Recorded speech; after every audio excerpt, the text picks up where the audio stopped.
नमस्कार किसान भाइयों, स्वागत है आपका खेती बाड़ी ट्रैक्टर टॉक के 55वें एपिसोड में। ट्रैक्टर टॉक सीरीज में हम किसान भाइयों द्वारा जो सवाल हमें पूछे जाते हैं सोशल मीडिया के जरिए उनको हम जवाब देते हैं। अब हमारे ट्रैक्टर टॉक के पिछले एपिसोड पर भी कई सारे किसान भाइयों ने इंटरेस्टिंग सवाल पूछे थे, तो इन्हीं में से कुछ चुनिंदा सवालों को आज हम देने वाले हैं जवाब। तो किसका इंतजार है, चलिए शुरू करते हैं। सब्सक्राइब कीजिए खेतीबाड़ी चैनल को और बेल आइकॉन दबाइए लेटेस्ट अपडेट्स के लिए।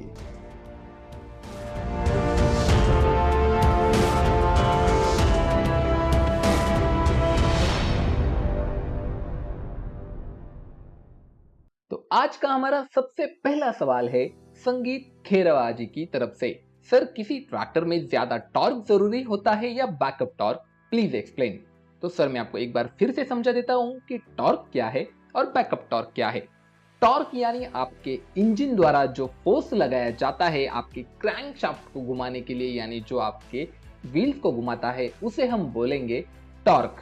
यानी सीधी सी बात है, आपके टायर्स को घूमने के लिए जो मोशन लगती है, जो फोर्स लगता है, उसे हम कहते हैं टॉर्क। अब हमारा ट्रैक्टर जो है वो काफी धीमे चलता है, यानी उसको कम स्पीड में ज्यादा टॉर्क चाहिए होता है।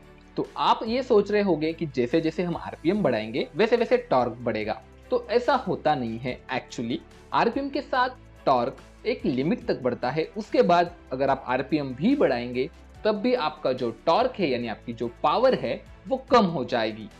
अब टॉर्क कैलकुलेट करने के लिए ट्रैक्टर कितने हॉर्स पावर का है और वो कितने आरपीएम पर काम कर रहा है, इससे हम किसी भी ट्रैक्टर के टॉर्क फिगर्स निकाल सकते हैं। तो आपको ऑल ओवर समझ में आ गया होगा कि टॉर्क क्या है। बैकअप टॉर्क की बात करें तो आपको ओवरऑल समझ आ गया होगा कि टॉर्क क्या है।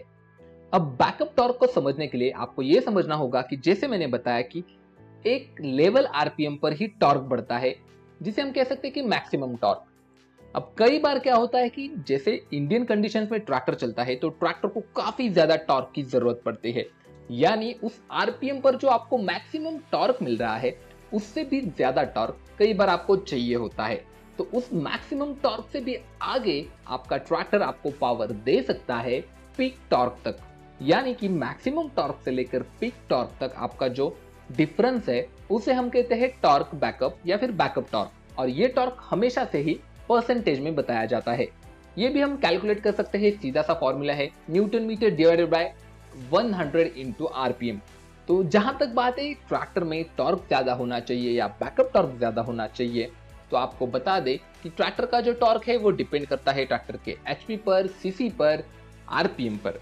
और बैकअप टॉर्क जो है वो निर्भर करता है कि आपके इंजन की वॉल्यूमेट्रिक इफिशियंसी कितनी है, उस हिसाब से उसको ट्यून किया जाता है। नॉर्मली नेचुरली एस्पिरेटेड इंजन में आपको बैकअप टॉर्क कम दिखाई देता है, तो वहीं टर्बोचार्ज इंजन में आपको अच्छा खासा बैकअप टॉर्क ऑफर किया जाता है।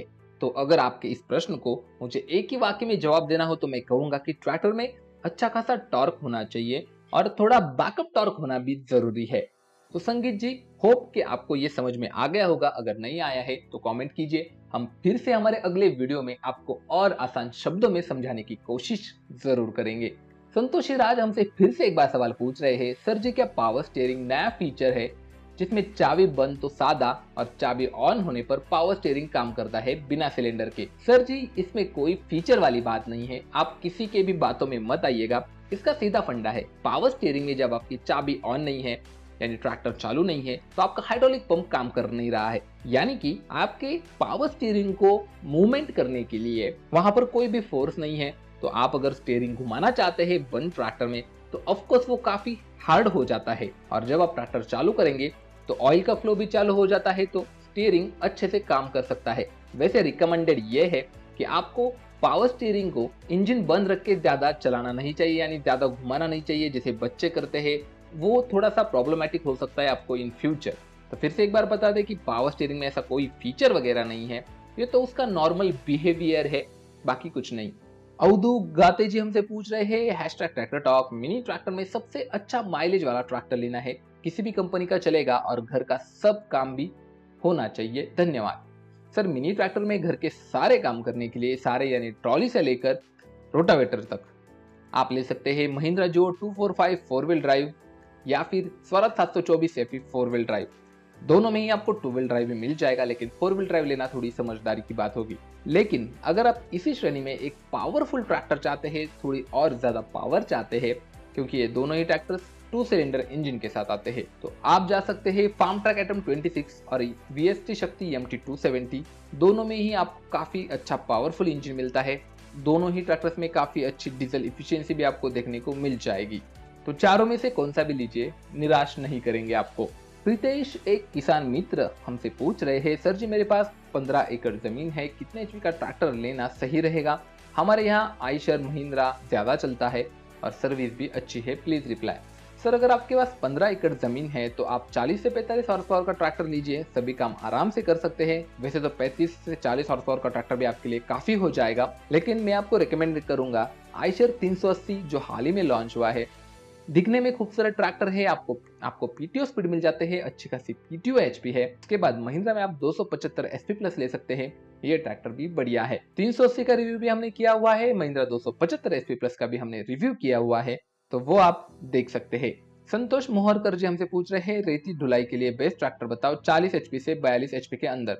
सर काफी बार बात हुई है, Massey Ferguson 241 Dynatrack best tractor है फिलहाल रेती ढुलाई के लिए। और ऑप्शंस अगर आपको चाहिए तो जा सकते हैं स्वराज 742 के साथ, सोनालिका DI 35 भी बेहतरीन ट्रैक्टर है। टिकेश रजक जी हमसे पूछ रहे हैं, आयशर 380 में कौन सा पीटीओ होता है, किसी भी वीडियो में आप बता देना, धन्यवाद। टिकेश जी आपको बताना चाहेंगे कि आयशर 380 में आप कौन सा वेरिएंट ले रहे हो, इस पर डिपेंड है। इसमें आपको सिंगल पीटीओ भी मिल जाता है, मल्टी स्पीड पीटीओ भी अभी इसमें मिलने लगा है। मल्टी स्पीड पीटीओ को हम बोलेंगे क्वाड्रा पीटीओ, आपको आयशर में मिल जाएगा। तो एक काम करेंगे, जल्दी हम आयशर 380 का ऑन फील्ड रिव्यू करने वाले हैं, तब आपको ये पूरा डिटेल में समझा देंगे। अगला सवाल पूछ रहे हैं परवेंद्र कुमार, नमस्ते सर मेरे पास 4 एकड़ खेती है और मैं 40 से 45 एचपी ट्रैक्टर लेना चाहता हूँ, 6 फीट रोटावेटर चलाना है, कौन सा ट्रैक्टर ठीक रहेगा? ज्यादा यूज रोटावेटर का है, आयशर, मैसी, महिंद्रा, स्वराज, कौन सी कंपनी का ट्रैक्टर ज्यादा अच्छा रहेगा 6 फीट रोटावेटर के लिए? सर सबसे पहली बात तो आप 45 एचपी में ट्रैक्टर ले सकते हैं। अब जैसे आपने इतने सारी कंपनियों के नाम लिए हैं, तो हर एक कंपनी के पास 45 एचपी में बेस्ट ट्रैक्टर अवेलेबल है। मैसी के पास आप 244 ले सकते हैं, हाल ही में लॉन्च हुआ है, बढ़िया ट्रैक्टर है। महिंद्रा के पास आपको 475 एसपी प्लस है, एक्सपी प्लस है, युवो 575 है, महिंद्रा 575 एसपी प्लस है, महिंद्रा 575 एक्सपी प्लस है। ये सारे लगभग 47-45 हॉर्स पावर में आ जाते हैं। स्वराज की बात करें तो आपको 744 है, स्वराज 742 है, इन दोनों में ही आपको फिर से दो वेरिएंट मिल जाते हैं। तो बेहतर होगा कि आपके नजदीक में डीलरशिप कौन सी है, आपके बजट में कौन सा आ रहा है, इस हिसाब से आप देख सकते हैं। उनमें आपको अच्छा खासा पीटीओ एचपी मिल जाता है। पीटीओ एचपी पर अगर जज करना हो तो मैं प्रेफर करूंगा आयशर 485, क्योंकि इसकी स्टाइलिंग भी अच्छी है, इसका पीटीओ एचपी भी अच्छा है। उसके बाद आप महिंद्रा 575 या फिर महिंद्रा 475 एसपी प्लस को प्रीफर कर सकते हैं, क्योंकि इन दोनों में ही आपको ज्यादा पीटीओ एचपी मिल रही है और आपको आरसी पीटीओ का ऑप्शन भी अब इन मॉडल्स में अवेलेबल है। और सबसे जरूरी, ये 6 फीट का रोटावेटर आराम से चला लेंगे। राणा नांगल जी हमसे पूछ रहे हैं, सर मैं वेस्ट बंगाल से हूँ, मुझे 55 एचपी में एक ट्रैक्टर लेना है, मेरा रोटावेटर, कल्टीवेटर, ट्रॉली में काम है, मुझे बताओ मैं कौन सा ट्रैक्टर लूँ? John Deere 5310 CRDI, Arjun 605 DI 4 wheel drive.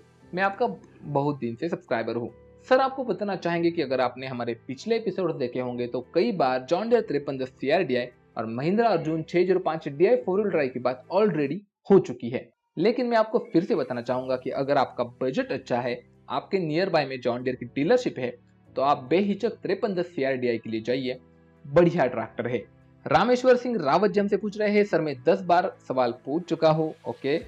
Farm track Champion 45 F4 model है, उसका रिव्यू करो, उसका torque, newton metre, backup torque कितना है, आलू की खेती के लिए कैसा रहेगा, प्लीज बताइए। चलिए रामेश्वर जी एक काम करते हैं, आपके लिए Farmtrac Champion plus 45 HP का एक पूरा रिव्यू हम जल्द ही लेकर आएंगे।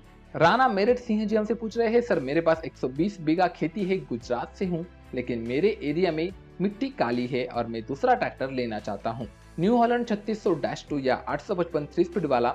वैसे तो स्वराज मुझे बहुत पसंद है, लेकिन क्या 855 डीजल ज्यादा लेगा? मेरे एरिया में 855 अब तक नहीं है, इसलिए पता नहीं, आप बताइए। पीटीओ के काम कम और प्लॉ और कल्टी का ज्यादा चलता है, आप ही बताइए 855 या 3600-2।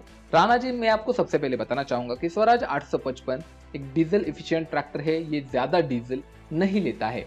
हालांकि आपके एरिया में नहीं चलता होगा, लेकिन ट्रैक्टर काफी सक्सेसफुल है। जहां तक बात है इसमें जो नया गियर बॉक्स दिया है 3 स्पीड वाला, उसके बारे में मैं अभी कमेंट नहीं कर सकता क्योंकि हमने उसका अभी तक रिव्यू नहीं किया है। जहां तक बात है 3600-2 की, तो ये एक कमाल का ट्रैक्टर है। मैंने ऐसे किसान देखे हैं जो 3600-2 को पिछले कई सालों से चला रहे हैं, लेकिन आज तक उन्हें इस ट्रैक्टर में कोई दिक्कत नहीं आई। कमर्शियल कामों के लिए भी ये ट्रैक्टर यूज किया जाता है, ट्रैक्टर में कोई दिक्कत नहीं है। तो मेरी राय यही रहेगी कि आप 3600-2 लीजिए। इसमें भी आपको 3 स्पीड वाला गियर बॉक्स देखने को मिल जाएगा। और वैसे आप 55 हॉर्स पावर का ट्रैक्टर देख रहे हैं तो थोड़ा रुक जाइए, आपको जल्दी सभी ट्रैक्टर्स में CID पंप देखने को मिलने वाले हैं। आपको बता दें कि स्वराज 855 जो है वो 55 हॉर्स पावर का है और 3600-2 जो है वो 50 हॉर्स पावर का है। तो दोनों में ये बड़ा डिफरेंस भी आपको देखने को मिलेगा। तो किसान भाइयों, यही थे कुछ चुनिंदा सवाल जो हमारे किसान भाइयों ने हमें #ट्रैक्टर टॉक लगाकर पूछे थे। अगर आप भी चाहते हैं कि आपका सवाल हमारे वीडियो में शामिल किया जाए तो आपको सबसे पहले खेती गाड़ी चैनल को सब्सक्राइब कर देना है और वीडियो को लाइक कर देना है। और ये ध्यान रखना है कि आपका जो सवाल है वो यूनिक हो। हम आपके सवाल का जवाब हमारे अगले वीडियो में देने की कोशिश जरूर करेंगे। तो वीडियो पसंद आया हो तो लाइक कीजिए, कमेंट करके हमें आपका सवाल बताएं और शेयर कीजिए इस वीडियो को अपने किसान भाइयों के साथ। जल्दी मिलेंगे एक और जानकारीपूर्ण ट्रैक्टर वीडियो में। जय जवान जय किसान।